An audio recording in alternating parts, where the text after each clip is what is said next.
The scorching August sun beat down mercilessly on the barren earth of the Arizona Territory, 1877, where Beatrice Montgomery sat motionless beside what once had been the mighty Silverado River, now nothing more than a dusty serpentine trench cutting through the unforgiving landscape.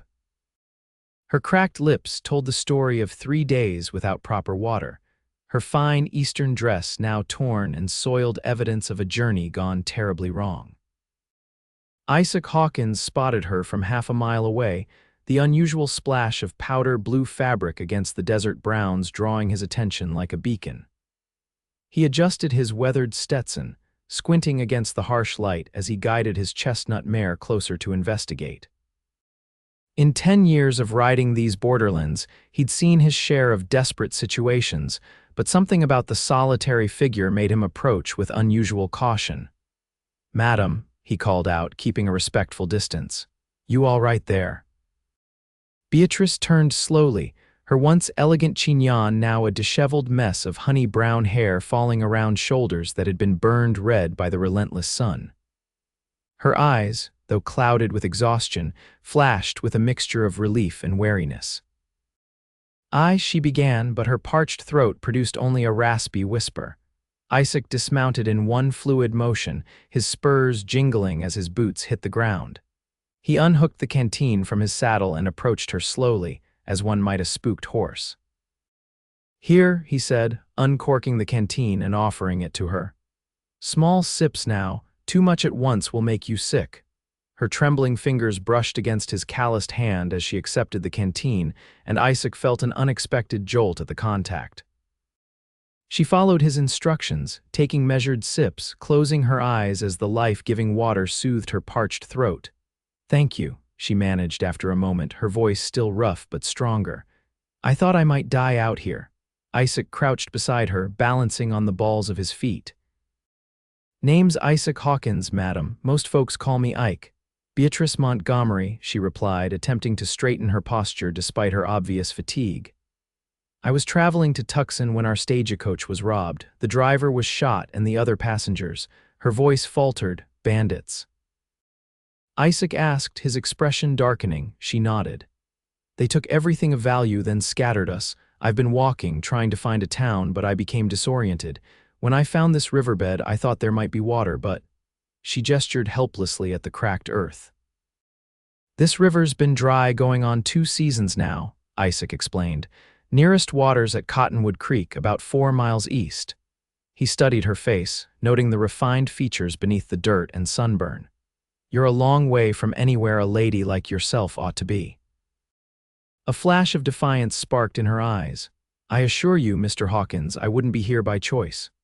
Something about her spirit, still intact despite her dire circumstances, tugged at a place in Isaac's heart he'd long thought dormant. He stood, offering his hand. "Well, Miss Montgomery, let's get you somewhere safe. My ranch is about an hour's ride from here. We can get you cleaned up, fed, and figure out your next steps." Beatrice hesitated only briefly before placing her hand in his. "I have no way to repay your kindness." Isaac helped her to her feet, surprised at how light she felt. "Out here, kindness isn't something that needs repaying, it's how folks survive." He led her to his horse, Penny, a steady mare who'd carried him through countless miles of desert terrain. With gentle hands, he helped Beatrice into the saddle before mounting behind her. He was acutely aware of her body tensing at their proximity. "I apologize for the impropriety," he said softly, "but it's the safest way to travel." After a moment, he felt her relax slightly against him. "I suppose conventional proprieties matter little when one is facing death in the desert," she replied, a hint of dry humor in her voice.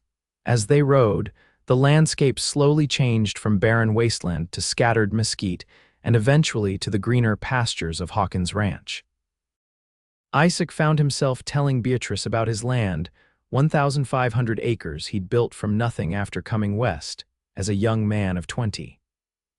He spoke of his dreams to expand his modest cattle operation, to one day build a proper house to replace the sturdy but simple cabin that served as his home. "It ain't much," he said as they approached the weathered wooden structure nestled against a stand of cottonwoods, "but it's solid and safe." "It looks wonderful to me," Beatrice said sincerely, taking in the small garden to one side, the well-constructed barn, and the neatly fenced corral where several horses grazed. Isaac's ranch hand, an older man named Josiah, emerged from the barn as they approached, his weathered face registering surprise at the sight of a woman. "Got ourselves a guest, Josiah," Isaac called out. "Miss Montgomery here had a run-in with bandits by the old Silverado." Josiah nodded respectfully. "Madam, bad business that. Those Colton boys been causing trouble all through the territory." Isaac dismounted and gently helped Beatrice down, her legs buckled slightly, and he caught her elbow to steady her. "Thank you," she murmured, her face flushing with something other than sunburn. "Josiah, could you see to Penny? Miss Montgomery needs food and rest." Inside the cabin, Beatrice was surprised by the orderliness. Though simple, with a main room containing a stone fireplace, a wooden table with chairs, and basic cooking implements, everything was clean and had its place. A short hallway led to what she presumed were bedrooms. "You can wash up in here," Isaac said, showing her to a small room with a bed covered in a handmade quilt. He placed a basin of water on the dresser and laid out a clean towel. "I'll find you something to wear while we clean your dress. My sister Martha stayed here for a spell last year, might be something of hers would fit you." Beatrice wanted to weep with gratitude. "Mr. Hawkins, I don't know how to thank you." "Ike, please," he said with a gentle smile that transformed his sun-weathered face. "And no thanks needed. Rest up and we'll talk more over supper." After he left, Beatrice stripped off her ruined dress and petticoats, using the cool water to wash away days of dirt and fear. When Isaac knocked softly to deliver a simple cotton dress, she wrapped herself in the towel before accepting it through a barely opened door. The dress was plain but clean, and though a bit large, she managed to make it presentable. She found a comb on the dresser and worked through the tangles in her hair, braiding it loosely over one shoulder.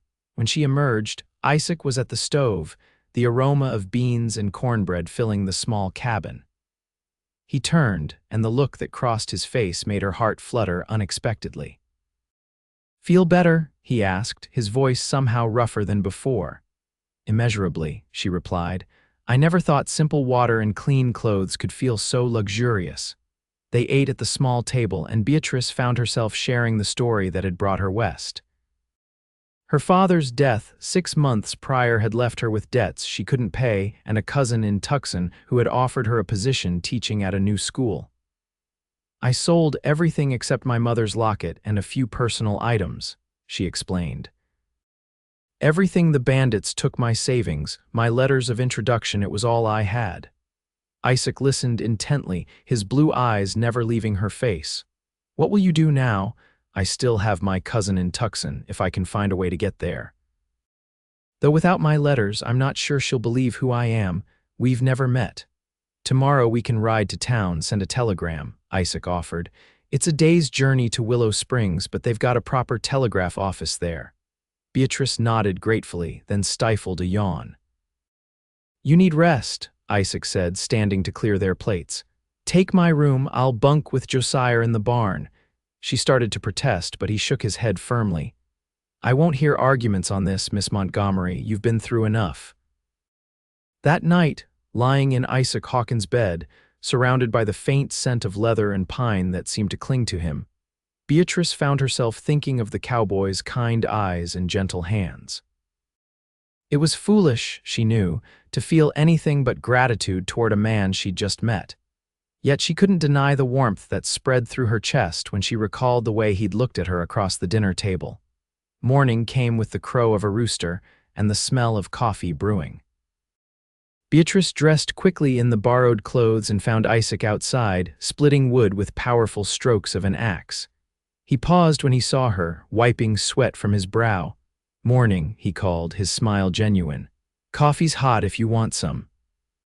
Over a breakfast of eggs and leftover cornbread, they planned the journey to Willow Springs. Isaac insisted on accompanying her personally rather than sending her with Josiah. "Those bandits could still be around," he explained, "and I need supplies anyway." They set out as the sun was fully rising, Beatrice riding a gentle mare named Daisy while Isaac rode Penny. The journey gave them hours to talk, and Beatrice found herself enchanted by Isaac's stories of his early days in the territory. "Came out with nothing but $20 and a decent horse," he told her. "Worked as a ranch hand for 5 years, saving every penny. When old man Thompson decided to sell his place and move to California, I had just enough to buy the core 100 acres. "That's remarkable," Beatrice said sincerely. "You've built something from nothing." Isaac shrugged modestly. "It's still modest compared to some spreads, but it's mine. No one can take it from me. And your family, are they all back east?" A shadow crossed his face. "Parents passed when I was young. My sister Martha married a shopkeeper in Denver last year. It's mostly just me and Josiah now, though I've been thinking of hiring another hand." "It must get lonely," Beatrice observed, then blushed at her boldness. Isaac's eyes met hers. "It does," he admitted quietly. "But a man gets used to his own company." They reached Willow Springs by mid-afternoon, a small but bustling town that served as a trading center for the surrounding ranches. Isaac escorted Beatrice directly to the telegraph office, where she composed a message to her cousin in Tucson, explaining her situation and asking for assistance. "It may take a day or two for a reply," the telegraph operator informed them. Isaac nodded. "We'll take a room at the hotel." "Can you send word when a response comes?" The clerk behind the desk at the Silver Dollar Hotel raised his eyebrows at the unmarried couple requesting accommodations, but Isaac's steely gaze quickly silenced any comment. "2 rooms," he clarified firmly. "Adjoining if possible." That evening, after cleaning up in her small but clean hotel room, Beatrice joined Isaac for dinner in the hotel restaurant. He'd clearly made an effort with his appearance, his hair still damp from washing, wearing a clean shirt with his trail-worn but brushed jacket. "I took the liberty of arranging for some necessities for you," he said, sliding a package across the table. "Nothing fancy, just some personal items the shopkeeper's wife thought you might need." Inside, Beatrice found a hairbrush, a small pot of cream for her sunburned skin, a toothbrush, and other feminine essentials. The thoughtfulness of the gesture brought tears to her eyes. "Thank you," she said softly. "I don't know what I would have done if you hadn't found me by that riverbed." Isaac's expression grew serious. "I'm glad I was there, the thought of what might have happened." He trailed off, his jaw tightening. Their conversation over dinner flowed easily, moving from Beatrice's life in Boston to Isaac's dreams for his ranch. He spoke of wanting to introduce better breeding stock, of the house he hoped to build someday to replace his cabin. "It would have a proper parlor," he said, a faraway look in his eyes, "and a big kitchen with windows that catch the morning sun. Upstairs, bedrooms with real glass windows, not just shutters, and a wide porch wrapped all around for sitting in the evening and watching the sunset." "It sounds lovely," Beatrice said, caught up in his vision. "Foolish dreams, maybe," he said with a self-deprecating smile. "A big house like that needs a family to fill it." Their eyes met across the table, and something unspoken passed between them, a current as tangible as the breeze through an open window. Beatrice looked away first, her cheeks warming. After dinner, Isaac walked her to her room, pausing at the door. "I'll come by in the morning and we can check for a response to your telegram." "Thank you, Isaac," she said, using his first name deliberately. "For everything." His eyes softened. "Good night, Beatrice." She lay awake for a long time that night, trying to make sense of the feelings stirring within her. It was madness to feel this connection to a man she'd known for merely 2 days. Yet there was something about Isaac Hawkins that spoke to her soul, his quiet strength, his kindness, the dreams he harbored beneath his practical exterior. The next morning brought disappointing news. There was no response to the telegram, and when they sent another, they were informed that the addressee was unknown at the location provided. "She must have moved," Beatrice said, fighting to keep her composure. "Or perhaps I remembered the address incorrectly." Isaac placed a gentle hand on her shoulder. "We'll figure something out, don't worry." They spent the day in town, Isaac completing his business while Beatrice explored the small shops. With the small amount of money Isaac had insisted she take as a loan, She purchased a simple dress and undergarments. When they met for dinner, Isaac had news. I spoke with the stagecoach office. They're sending a coach to Tucson in 3 days. I've secured you a seat. Beatrice's heart sank at the thought of leaving, though she tried to hide it. That's very kind of you. I also filed a report about the robbery with the local marshal, he continued. He says the description matches the Colton gang. They've been hitting stagecoaches all through the territory. Will they be caught? Isaac's expression was grim. Eventually. Men like that always push too far eventually. That night, as they walked back to the hotel, they passed the small town church just as its doors opened, releasing the participants of a social gathering into the warm evening air. The sounds of a fiddle drifted out and several couples began dancing in the churchyard under paper lanterns. Isaac hesitated, then turned to Beatrice. Would you care to dance? Might be your last chance to experience some local culture before you head to Tucson. His unexpected invitation made her smile. I'd like that very much. He led her to the edge of the impromptu dance floor, placing one hand respectfully at her waist while taking her other hand in his. The fiddle played a slow, sweet melody, and they moved together under the star-filled sky. I haven't danced in years, Isaac admitted, guiding her with surprising grace. You dance beautifully, she replied, very aware of his nearness, the warmth of his hand at her waist. Had to learn as a boy. My mother insisted her son would know how to conduct himself properly, even if we did live in a 2-room cabin at the edge of nowhere. As they danced, Beatrice found herself drawing closer to him until her cheek nearly rested against his shoulder. When the music ended, neither moved immediately, reluctant to break the spell that had woven around them. Beatrice, Isaac said softly, his voice rough with emotion. I know we've only just met, but Isaac Hawkins, a booming voice interrupted, didn't expect to see you in town. Isaac stepped back, his expression shuddering as he turned to greet a large man in a sheriff's badge. Sheriff Wilson, just here on business. The sheriff's eyes moved to Beatrice, open curiosity in his gaze. Isaac quickly introduced them, explaining simply that Beatrice was traveling to Tucson and he was assisting her after a stagecoach robbery. Nasty business that, the sheriff commented. Here the Coltons got away with nearly $2,000 in cash and valuables. The conversation continued briefly before they excused themselves, but the moment between them had been broken. They walked back to the hotel in companionable silence, though Beatrice sensed Isaac had been about to say something important. At her door, he paused. Would you like to ride back to the ranch tomorrow? Since the stage doesn't leave for 3 days, might be more pleasant than staying in town. I'd like that, she agreed, her pulse quickening at the thought of more time with him. The ride back to the ranch the next day was filled with easy conversation and comfortable silences. Beatrice found herself studying Isaac's profile against the backdrop of the rugged landscape, memorizing the lines of his face, the way his eyes crinkled when he smiled. At the ranch, Josiah greeted them with news that several calves had been born during their absence, and Isaac immediately went to check on them, inviting Beatrice to join him.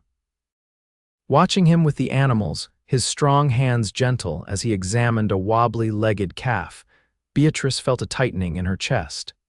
In just a few days, she had come to admire this man in a way she had never experienced before.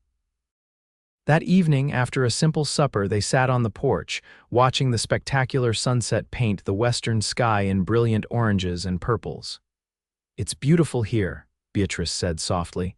Different from anything I've known, but beautiful, Isaac nodded. First time I saw a sunset out here, I knew I'd never want to live anywhere else. The sky goes on forever. Like your dreams, she said, remembering their conversation about his hopes for the ranch. He turned to her, something unreadable in his expression. Beatrice, what I started to say last night, I know it's forward of me and probably unwelcome, but these past few days with you have been the best I can remember in years. Her heart pounded as she met his gaze. They've been wonderful for me too, Isaac. I keep thinking about you leaving, he continued, his voice low. And I can't stand the thought of it. I know it's crazy we barely know each other, but I feel like I've been waiting to meet you my whole life. Beatrice's breath caught. Isaac, you don't have to say anything, he said quickly. I know you have plans, a future waiting in Tucson, but I wanted you to know if there was any chance you might consider staying, even for a little while." The emotion in his eyes made her tremble. Impulsively, she reached out, placing her hand over his. "I've been feeling the same way," she admitted. "It scares me how quickly you've become important to me." His fingers turned to clasp hers. "Stay," he said simply. "Not forever if you don't want to, just long enough to see if what's between us is real." "What about Tucson, the teaching position?" "Send another telegram, explain you've been delayed, give us time to know each other better." The logical part of her mind warned against such impulsiveness, but her heart spoke louder. "Yes," she whispered, "I'll stay." The smile that broke across his face was like the sunrise. Slowly, giving her every chance to pull away, he leaned toward her. Their lips met in a gentle kiss that quickly deepened, speaking of longing and newfound hope. When they finally parted, breathless, Isaac rested his forehead against hers. "I promise I'll be a gentleman," he said. "You'll have the bedroom, I'll continue to bunk with Josiah, we'll do this proper." Beatrice smiled, touching his cheek. "I never doubted you would." The next morning, they rode back to Willow Springs together, where Beatrice sent a telegram to her cousin's last known address, explaining that she had been delayed and would arrive in Tucson at a later date. She also canceled her stagecoach ticket, using the refund to purchase a few more necessities for her extended stay at the ranch. The weeks that followed took on a rhythm that felt surprisingly natural. Beatrice, determined not to be idle, took over the household duties, cleaning the cabin and preparing meals. She discovered a talent for baking that delighted both Isaac and Josiah, filling the cabin with the scent of fresh bread and apple pies made from the small orchard behind the house. Isaac taught her to ride properly, replacing the side saddle technique she'd learned in Boston with a more practical Western style. Though scandalized at first by the idea of riding astride, Beatrice quickly appreciated the freedom it allowed as they explored the ranch together. Each day, they learned more about each other. Isaac told her about his parents, his father a blacksmith, his mother a schoolteacher, and how their deaths from influenza when he was 15 had left him and his sister alone.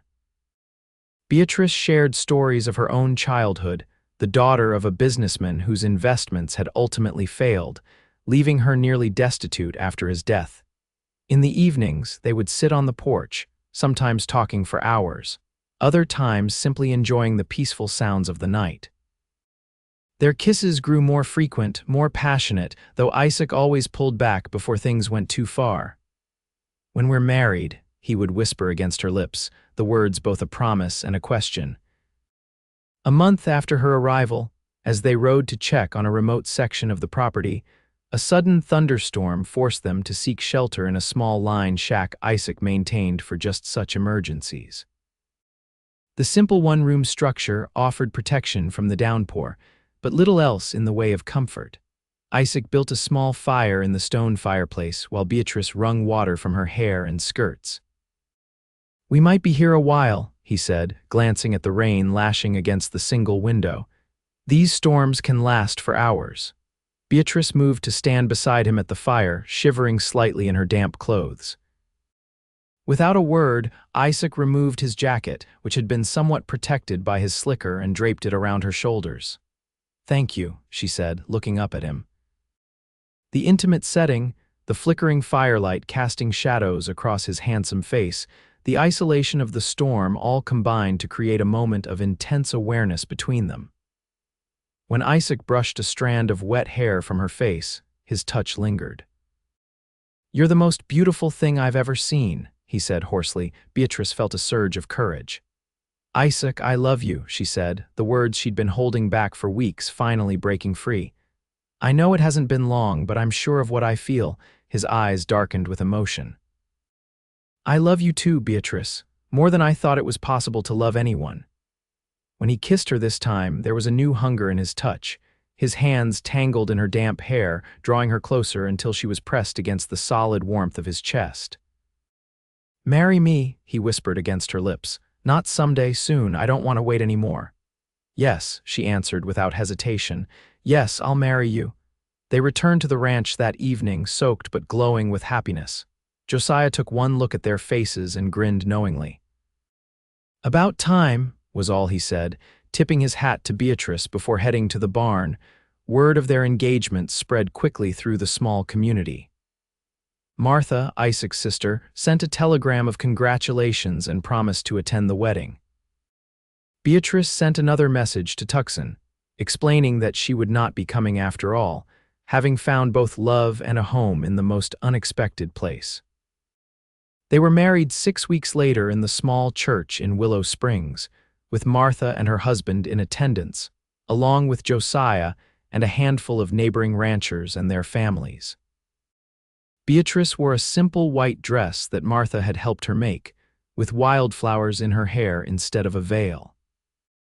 As they spoke their vows, Beatrice thought back to that fateful day by the dried-up riverbed, how close she had come to a very different fate, and how a simple act of kindness had changed the course of her life. Their wedding night was spent in the finest room at the Silver Dollar Hotel, a luxury Isaac had insisted upon.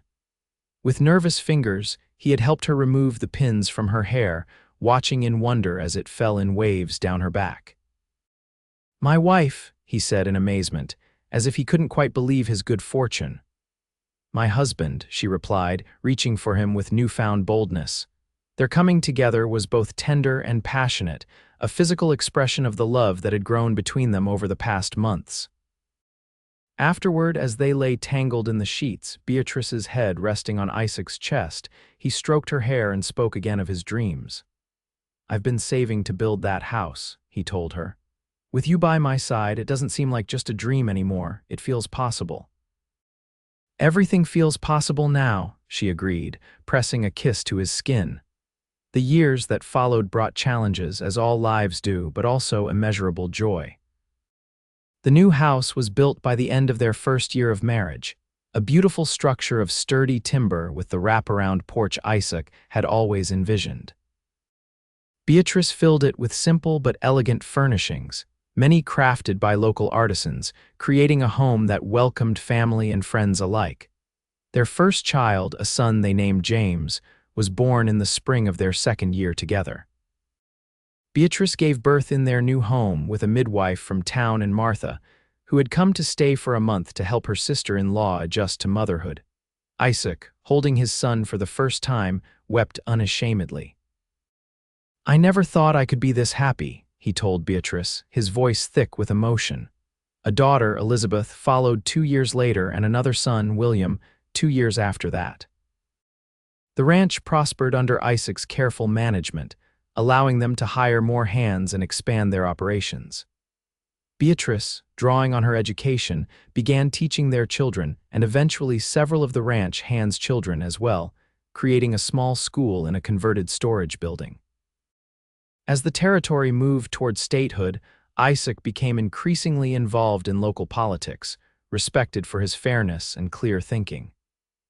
Beatrice supported his efforts, hosting meetings in their home and offering her own insights on matters of education and community development. Through it all, their love remained the cornerstone of their lives. Even after 20 years of marriage, Isaac would still sometimes look at Beatrice across a crowded room with the same wonder he'd shown that first day by the riverbed.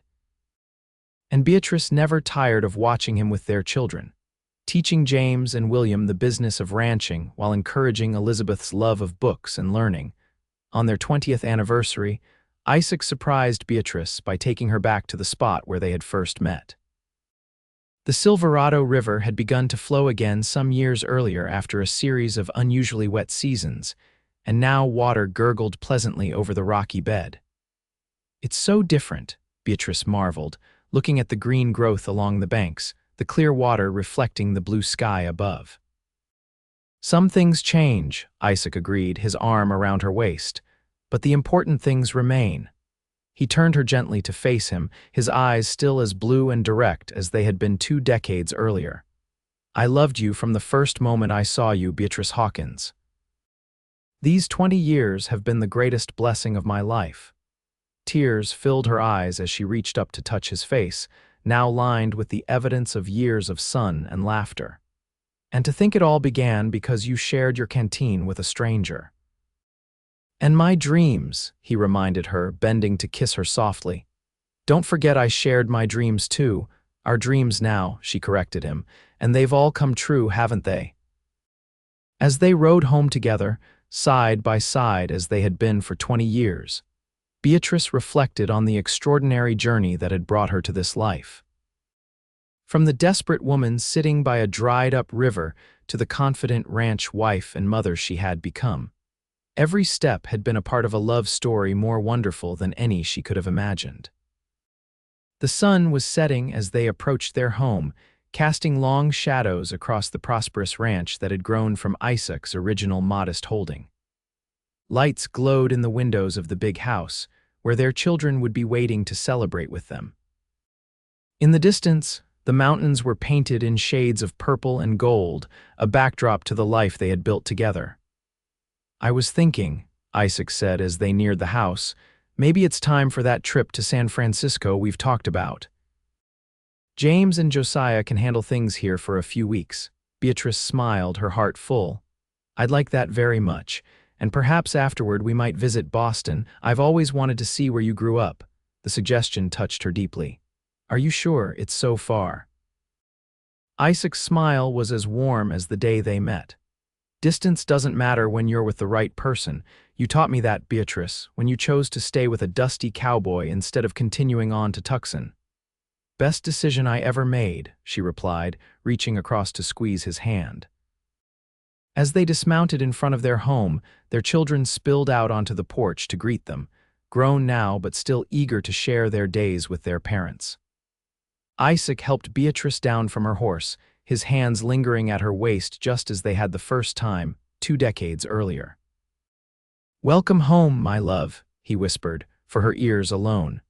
And Beatrice, looking up at the man who had saved her life in more ways than one, felt the same rush of emotion she had experienced the first time he'd kissed her by the firelight in that distant lined shack. "I am home," she answered simply. "Wherever you are, that's my home." As the family gathered around them, drawing them into the warmth and light of the house, Beatrice knew with absolute certainty that love, like water in the desert, was the most precious resource of all, and that sometimes finding it was as simple as a chance encounter by a dried-up riverbed, a shared canteen, and dreams spoken aloud under a vast western sky. In the years that followed, the Hawkins Ranch became a cornerstone of the community. James eventually took over the main operations, expanding into new breeding techniques that Isaac enthusiastically supported. William, always more drawn to books than cattle, became a lawyer in the growing town of Willow Springs, which had evolved from a small trading post to a respectable settlement. Elizabeth, combining her mother's love of education with her father's entrepreneurial spirit, founded a proper school that served children from throughout the county. Isaac and Beatrice did take their journey, visiting both San Francisco and Boston, where Beatrice reconnected with a few childhood friends who marveled at the confident, happy woman she had become. They traveled to Denver to see Martha regularly, and as their grandchildren began to arrive, their home was often filled with the joyful chaos of multiple generations. When Isaac's health began to fail in their 45th year of marriage, Beatrice became his constant companion, reading to him when his eyesight dimmed, walking slowly with him around the property he loved so dearly. Their children worried, but Beatrice faced this chapter of their lives with the same quiet strength she had shown throughout their years together. "Don't fret," she told Isaac one evening as they sat on their beloved porch, watching yet another spectacular sunset. "We've had more happiness than most people ever dream of." He squeezed her hand, his grip still strong despite his weakened state. "Because you stayed," he said simply. "Because you chose this life with me." "I would choose it again," she replied without hesitation, 1,000 times over. When Isaac passed peacefully in his sleep the following spring, Beatrice mourned deeply, but without regret. Their love story, begun so unexpectedly by that dried-up riverbed, had been fuller and richer than anything she could have imagined as a young woman heading west to an uncertain future. At his funeral, attended by what seemed like the entire county, Beatrice stood surrounded by their children, grandchildren, and the many friends they had made over their decades together. As she placed a wildflower on his casket, similar to those she had worn in her hair on their wedding day, she whispered a final promise. "Until we meet again, my love, thank you for the canteen and for sharing your dreams." Beatrice lived another 12 years, remaining active in the community and central to her growing family. She never remarried, though there were those who thought she might. "I've already had the great love of my life," she would say simply when the subject arose. On her 85th birthday, surrounded by 3 generations of descendants, Beatrice recounted once again the story of how she and Isaac had met the desperate young woman by the dried-up river, the kind cowboy who shared his water and his dreams. "The most important thing I learned," she told her rapt audience, "is that love often comes when we least expect it, and sometimes the most barren places can lead to the most abundant lives." That night, after the celebration, Beatrice sat alone on the porch of the house Isaac had built for her, looking out at the land they had nurtured together. The ranch had grown and changed, modernized in ways Isaac could hardly have imagined, but the essence of what they had created remained. As the stars appeared one by one in the darkening sky, Beatrice felt a profound sense of completion. Her life, begun in the structured confines of Eastern society and transformed in the wild freedom of the West, had been an adventure beyond her wildest dreams, all because a kind cowboy had stopped to help a stranger in distress. "I'm coming home, Isaac," she whispered to the night air, her heart full of peace. When they found her the next morning, still in her rocking chair on the porch, a gentle smile on her face, no one was surprised. She had lived fully, loved deeply, and left behind a legacy that would continue for generations, a testament to the power of kindness, courage, and dreams shared under a vast western sky. And though the world changed around it, the story of Isaac and Beatrice Hawkins remained a treasured family legend, passed down through the years, the tale of a desperate woman, a dried-up riverbed, a generous cowboy, and the extraordinary love that flourished in the most unexpected of places.